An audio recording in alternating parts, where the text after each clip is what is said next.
talking about Hunter-Kinard Tyler, like I sort of joked about it being your fourth favorite high school. Just sort of talk about those connections you have to that school. Well, my dad taught there for 29 years and never missed a day. So that's the first thing that you think about. The superintendent that did it for many years is my next door neighbor, Claude Terry. And the land that HKT is built on is my dad's mother's home property, home place. She was born and raised right there on that piece of property where HKT is built today. So, there's all kind of connections with me and HKT. And I've been out there for all kinds of different things. And we recruit guys over the years that have come here and played. The Derek Cotts of the world, were there. That had big, I guess, influences on South Carolina State University football. So you got all kinds of stuff there that connect me and my family to HKT High School. And I guess you look at the team this year, they have a real shot at getting to the state championship. From what you know of the community, what would that mean to it? Oh, it means a bunch. I remember back when Northfield, was playing, and they had good football teams back in those days, and they'd have nice crowds around. So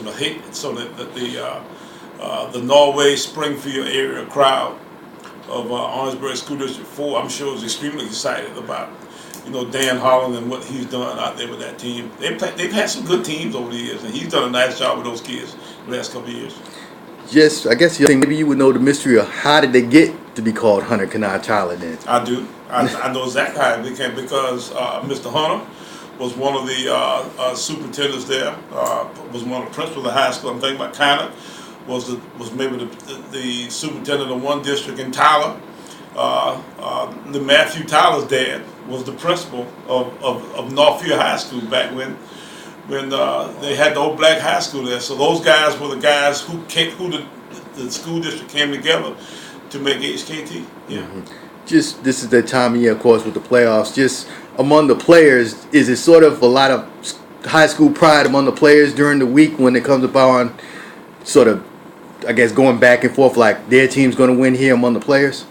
You can imagine. And when guys when different high schools play against each other, and you got guys on the team from those high schools, they pick at each other and talk about which team is going to beat which, that kind of stuff. It's fun to hear them talk about who's got what going on and that kind of stuff. The Marlboro County guys, some of the Sumter guys, they're guys from all over this state on this team, on these different teams, and they all have different kinds of crossovers of games and that kind of stuff. Well, one of those games, I guess, revolving Tamarix against Alta Marmata against OW. Do you expect him going after some of the OW players this week?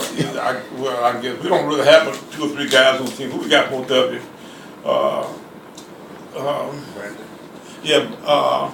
Brandon and Tamarix, will probably be woofing at each other, that kind of stuff. But these guys now, they've been away for so long, they're juniors. And lots of times, it takes about a year to really lose some of your connectivity, to some of the guys. You don't even know some of those younger kids that are on the team. So, it'll be interesting to see, how well Myrtle Beach does over here. OW should be the highest seed, and that during the meeting in high school, especially in the early rounds, that you should be a pretty heavy favorite. I guess the only thing is, over the years, you've recruited guys from schools like the Gaffney, schools with state championship credentials. How much important is it to get guys like that, and how much does that championship pride carry over into the success they have in college? Oh, it means a bunch.